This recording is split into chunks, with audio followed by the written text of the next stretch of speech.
Hi there, welcome back to another episode of Ask Lattice.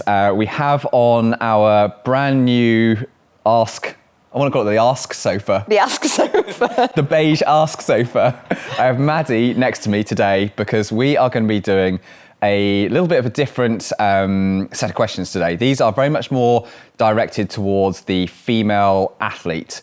And we posed these questions out to our Lattice Women's Facebook community page in the last 24 hours and asked a load of questions about what you want for, in terms of questions answered about long-term athletic progression, health, performance associated around climbing and training, and that combination. And there are loads of different interesting questions that came back. And we've got quite a broad... Yeah, I think we have sort of covering a bit of a spectrum from sort of mindset and maybe the more mental aspect to training and longevity in climbing, because of course like motivation and our approach is really important there, to a little bit more of the physical in terms of progression, but also injury prevention. Yeah, it's quite a multifaceted topic, I think. Yeah, it's going to be good going through today.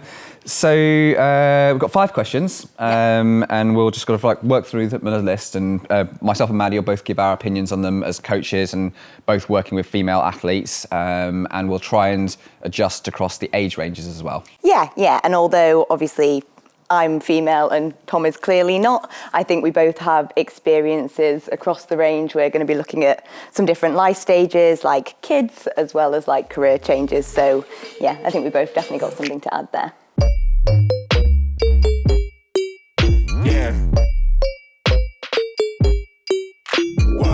Okay, so let's go for, this first one is about mindset. Yeah. And we do like a bit of mindset stuff.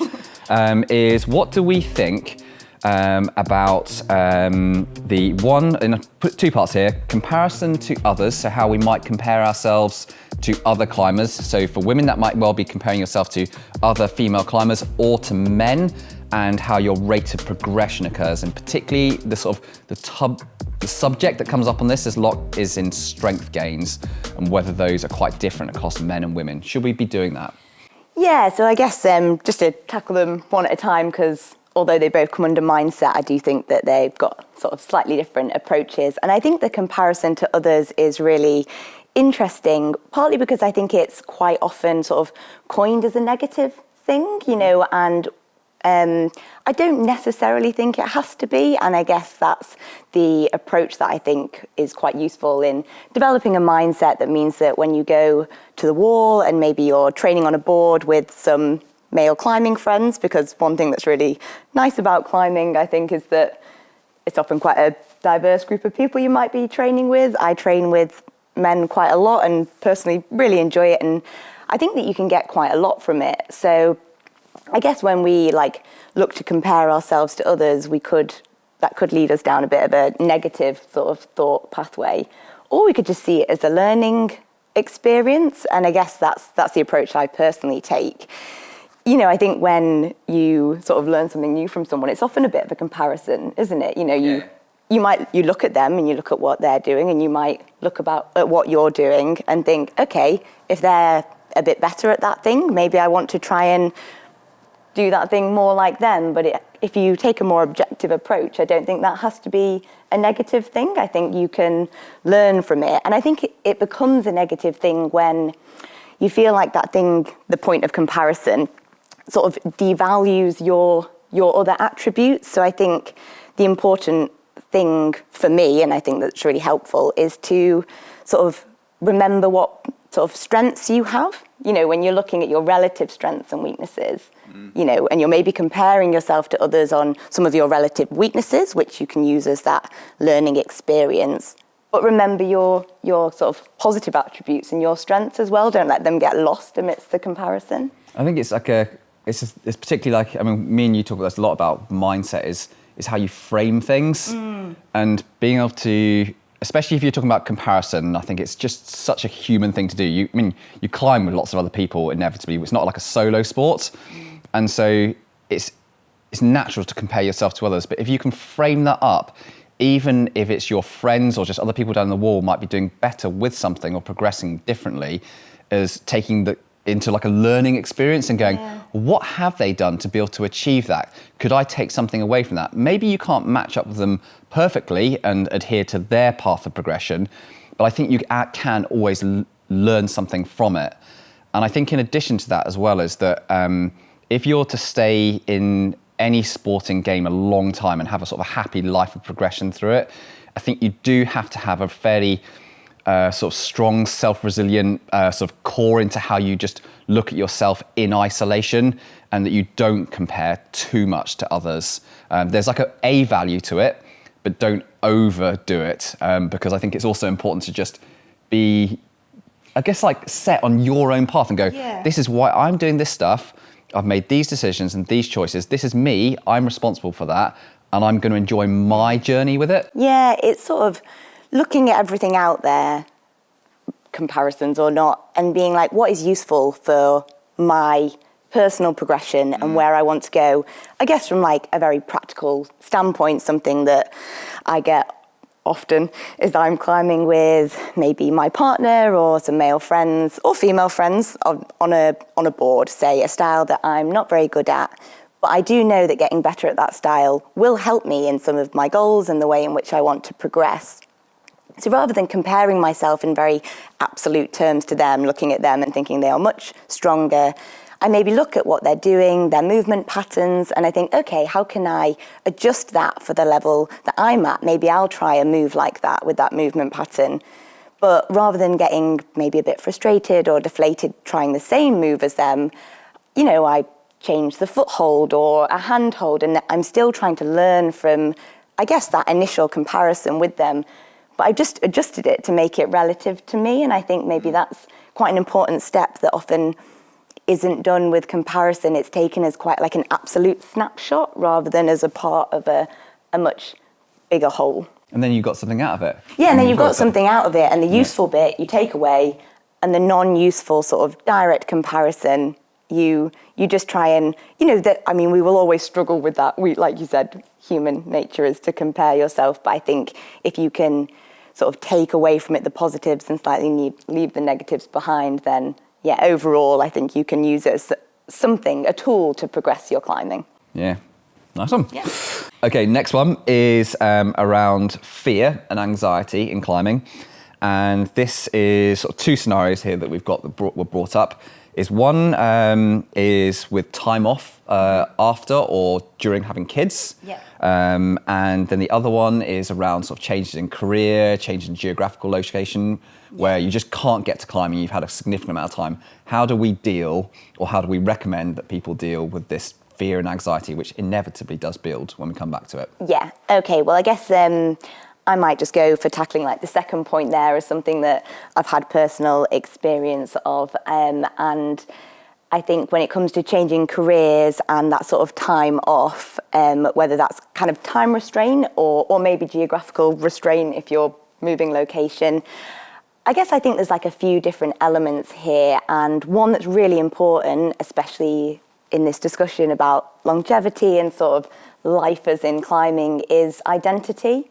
I think one thing I've personally found, and I know from lots of friends and climbers I've worked with, is that you think, oh no, I'm having loads of time off, I'm gonna get weak, and actually there's quite a big part that you forget to think about, which is that a lot of your identity is connected with climbing.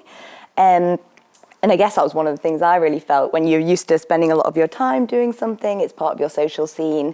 I think that trying to sort of nurture that bit alongside your work is still really important. And I think what feeds into that is maybe taking into account the time restraints and maybe a reduction in strength, just to sort of really enjoy that one weekend that you can get outside. Maybe it's a shift in mindset that you don't go and try some old project you were trying when you were climbing way more. Maybe you just go out and you make sure you still really enjoy that time, whatever that looks like, and that helps maintain that identity. And then from a sort of strength, maybe injury prevention point of view, I think it's a shift to, and we talk about this a lot, a sort of like allostatic load, and that's an appreciation of the load, the stress it puts on you to be starting a new job, getting up at a different time than you usually get up, maybe working longer hours. And realizing that actually if you reduce the amount of climbing or training that you do and you're time efficient with it, you can balance that out a little bit. Because I think the main error I think I see a lot of people make, and I think you have too, is that they try to maintain the same amount of training and climbing alongside this other shift in life, rather than actually balancing the two out. So maybe reducing the amount of overall climbing time in your week, but doing some slightly more structured training alongside some free sort of climbing time for your sort of general identity, I think is a really good way to go. So I guess the main point is looking at what you're doing and not just trying to maintain what you're doing, because I think that's what leads to frustration, maybe injury, and actually looking to balance those two out, which I imagine maybe will be quite a similar approach for starting a family. Yeah, it's I think that point about like being realistic with stuff and getting the overall loading of what you can achieve and maintaining confidence, because it is really easy to kind of beat yourself up if you're basically trying to achieve an impossible thing. So if you're having kids or they're really young, and that first 6 months especially is really, really difficult. And whilst my kids are a little bit older now, I still remember that phase pretty well. And if you try and maintain that exact same habit, plus having kids and the change and the sleep, the food, being around the house different, it just makes you beat down on yourself, and you get dejected in it, and you can lose confidence, you can become more anxious about your climbing and your performance. And I definitely found that it was my first child, I really struggled with this. The second one, I got it right, because I finally found the space to basically be more kind to myself, to go, it's okay, this is occurring, I am not going to be, really bold with my climbing. I'm going to naturally be scared of falling, even above like bolts at like a foot high, because I'm barely having time to get out. All I'm doing at the moment is doing some hangboarding in the house and a little bit of training at home. And as a result of being much kinder to myself and not beating myself up about the whole thing, when I then finally went outside afterwards, I just seemed to have like a much better transition to it. Yeah, it's sort of, I think weird. we spoke about it before, not sort of building up, I guess, negative experiences during that time, which then could have a knock-on effect when your kids are a bit older or time is more free and available. You don't have that knock-on sort of, It's setting the expectations and being realistic and being kind to yourself. Yeah. It's like that whole mixture, isn't it? I guess like something that I found really useful, and be interesting to know what you think, is that I guess obviously there's time where you might really look to push training and you're pushing volume and intensity, but there's times when really like a minimal dosing sort of approach to training and the sort of patience that comes with that is useful. And I guess I think that these two periods of time, or anything that puts a lot of restriction on your time or is an added stress in life, that's really an important time to take that approach. Yeah, do you know what? I'm going to come back to that bit a little bit later in some of the one of the later questions, because I think that works perfectly within that. Okay, cool. Otherwise, we'll be here. Me and you will be like 2 hours. It'll be like a 2 hour long YouTube before you know it. And we could definitely do 3 hours. Okay, right. We've got to stay on track, Maddy. Number 3, fingerboarding. Someone was asking about in the group about is this fingerboarding, bouldering? Are these the only methods or the method for gaining or maintaining finger strength? Can it be done other ways? And kind of add on to that as well is, do we make some adjustments in that to do with age as well? So the approach that we take. So what do you sort of think about fingerboarding for the female athlete? Yeah, I mean, I think that fingerboarding has definite pros to it, especially when it comes to sort of time, facility, availability. I think we've all realised that recently, that having a fingerboard up in your house is a great sort of tool to have. And I think it is a really useful way of building finger strength alongside other training. I guess I do consider it sort of a supplementary exercise, I guess a little bit like conditioning. So in that sense, it's very much not a replacement for climbing, and it is an isometric hang, so there is a transition for that to a climbing specific thing of actually grabbing holds. You don't all just, climbing moves aren't just hanging on.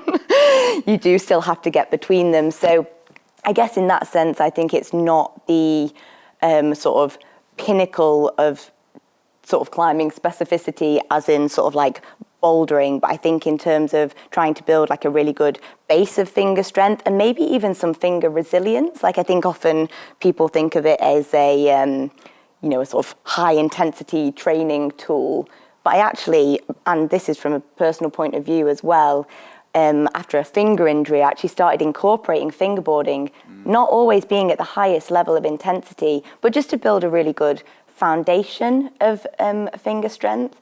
And that's something where I think we obviously don't have loads of data on injuries, but in a lot of other sports, females do seem to suffer more sporting injuries. So I guess from that point of view, building a really strong foundation for any climber, really, I think the fingerboard can be a really good tool. Yeah. I mean, I think I'm very much of the same opinion as you, that it's a tool, it's a really useful thing to use in addition and on top of all of your other climbing. I think it's a very important tool, and it's one that is very specific, it's very measurable, it's easy to kind of like track changes in it. And also it's just mega accessible for people that have busy lives or they're kind of all over the place. You can set them up, in a portable manner, in your home, at the gym. They're just really easy access, but you can't solve everything with them. But I guess they are, the one thing that I think leads into that is that being easily accessible and stuff, is that you can build into this gradually. I guess we get asked about this a lot, and not necessarily just for like our female climbers, but I think a lot of people wonder whether it's sort of appropriate for them, don't they? And like what level you need to be at. And of course there is a certain level, I think, before you start using one. But I think with all the pictures out there of people doing one arm hangs, and that is not sort of really the image of like a lot of fingerboard training, that it can be something that you build up really gradually and you don't have to be at this super strong level to use one and benefit from one. No, not at all. And it's, like if you just take that, the kind of age element question that got asked within this in the group is that I've trained junior climbers a lot over the last sort of decade or so. And I, myself and the other Lattice coaches and our sort of training history with working with junior athletes, we are not averse to using fingerboard training with junior female athletes, male as well. And it's a really useful tool. We've had a lot of pushback from some of the European coaches on this, and it's like a real topic of contention. But once you've spent enough years doing this in a really progressive, sub-maximal manner, and with lots and lots of different athletes, both in a testing and a training scenario, you tend to have quite a high confidence in a method. So I would say, as for the sort of foundational years of any athlete, especially when you're building those levels of basic strength in fingers, it's a really, really useful tool to use. And I'm not the type of coach that says, oh, no, you shouldn't be doing fingerboarding as a junior athlete until you've reached 18, 19 years old. You can definitely, or I'm not going to say definitely, but in the right circumstance, under the right supervision with your coach, this is a tool that you should be looking at and discussing. And I'm not highly averse to it, unlike a few things like dynamic campus board work. I'm a lot more cautious on that. What's your kind of thoughts on the perimenopausal, menopausal stage, Maddy? Yeah, so I guess as with any sort of shift in life stage, often something to be sort of just take into account with deciding whether anything is appropriate for you is just, have you done it before? Like things are changing during the sort of perimenopause, which can be up to 10 years. And obviously for a lot of women, this comes with numerous symptoms, but also makes it harder to build muscle mass and strength. So this is something that you really want to maintain in climbing. It is a very strength-centered sport, really, compared to endurance cycling and running. So maintaining strength, I think, should really be a focus for women in this age category. But then there's, of course, okay, how do you do it? And what have you done before? Because I think something that a lot of questions people pose for this age category is like, can I still make strength gains?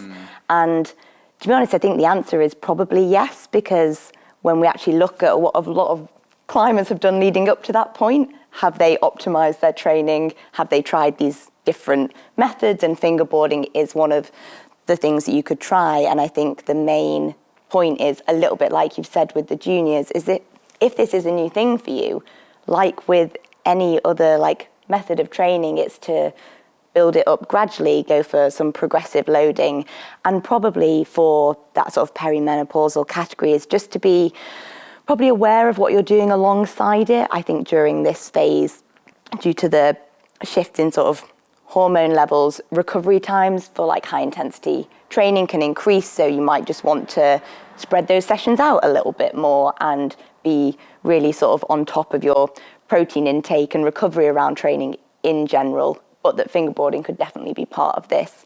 And then I guess the one thing I know that, and I think this goes for aging in general, is things like the shoulders, which might take a bit of a beating, and obviously doing a lot of fingerboarding in that sort of overhead arm position might be something you want to be aware of if you're doing it alongside other training. I know that like shoulder injuries during this period can be a problem, and there's things like using the pinch block and edge hangs sort of by your side instead could be a really good way to sort of separate out the components of your training. I think is a good approach during the perimenopause, to like focus on strength, but to make your sessions quite targeted.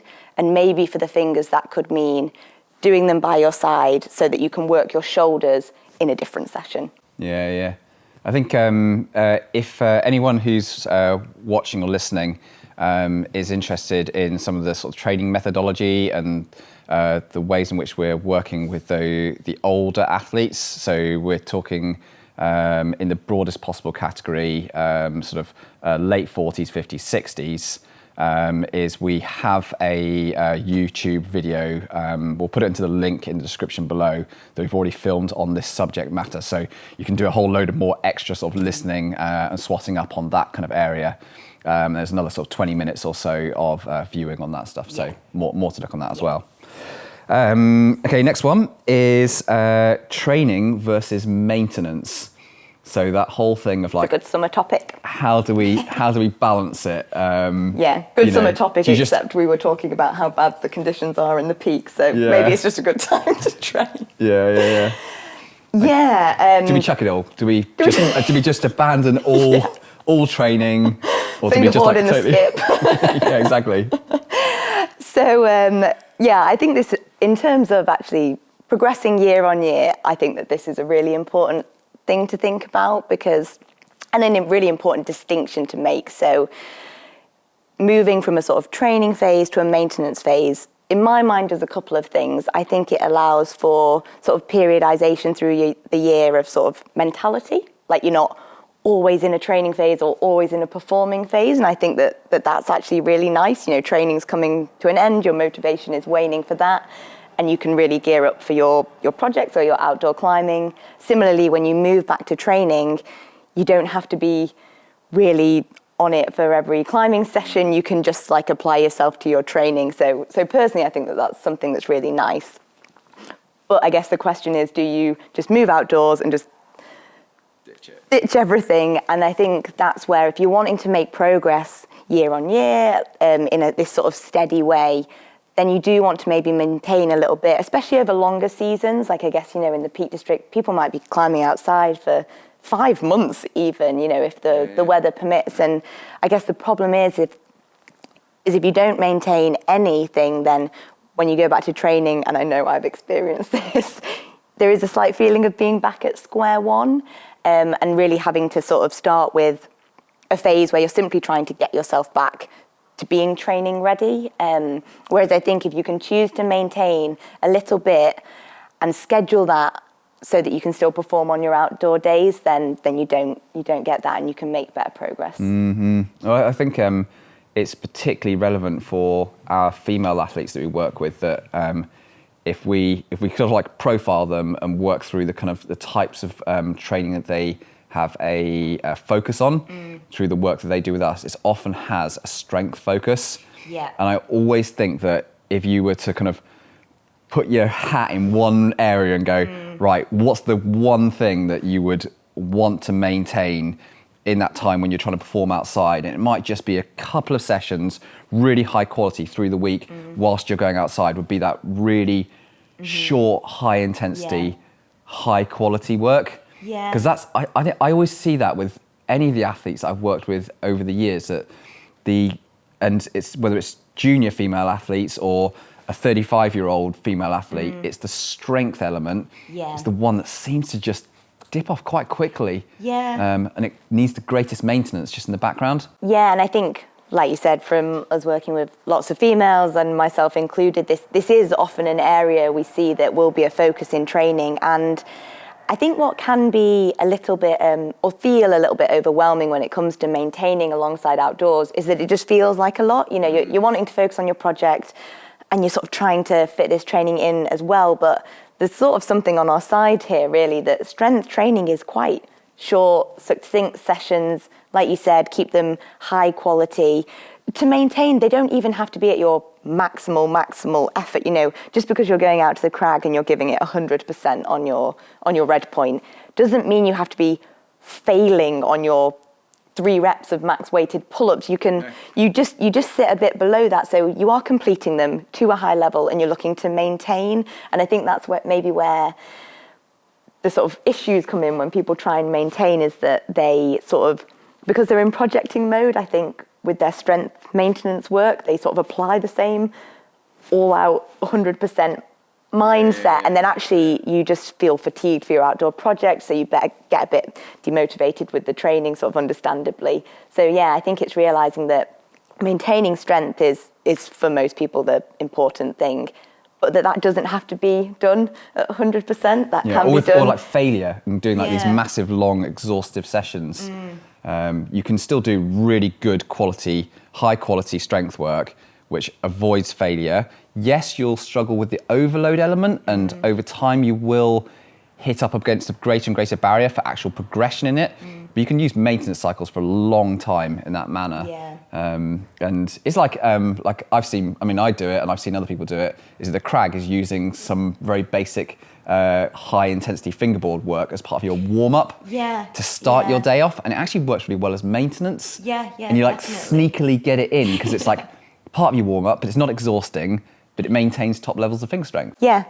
And it could even be that, I mean, finger strength's one example, or it might be pull strength. And I guess it's also just for any individual to really sort of maybe pinpoint what that thing is that is really important from them to maintain, because you can't maintain everything. And I guess both of us will know, and we would happily share this, is that when you come back to training, a number of aspects will have dropped. They will have suffered a bit, and that's okay. But if the things that you think, for me, progressing in these areas is what is going to allow me to get better as a climber year on year. So it might be your pull strength, it might be your finger strength. Maybe really hone in on those so that it isn't an overwhelming sort of juggle of trying to fit everything in.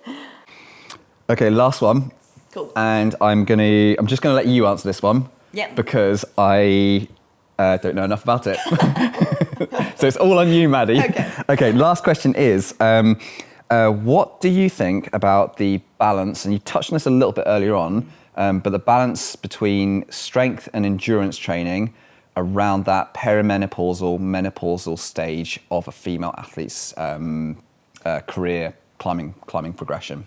Yeah, so like you said, we've touched on this a little bit, but I think it is really important to sort of emphasize the focus on strength training here, and I guess also to slightly, we say perimenopausal, and the age that starts at is very individual, quite a broad range for different women, but that really, when I'm talking about starting to focus on strength and build up muscle mass, we're talking sort of early 40s, in terms of the change in our hormone levels, this actually could start as early as then.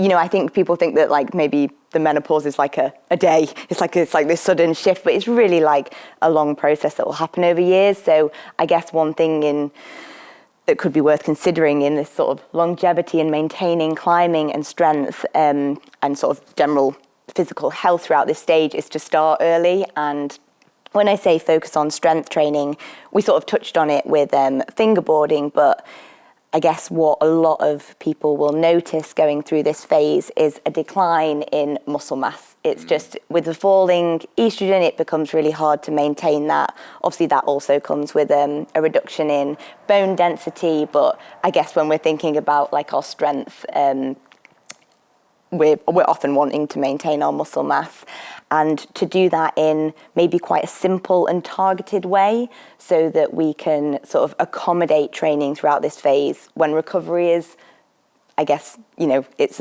becoming a slightly more lengthy process to recover from this high intensity training, but that should still be the focus. And I guess when we think about building muscle mass, we think about cycling sort of hypertrophy through to sort of max strength sets and reps with sort of weighted exercises. And I think something that's quite useful for this is that it is very targeted and the stimulus can be achieved in quite a short period of time. So I think introducing that into your training is a good way to go for any female sort of approaching that kind of age category.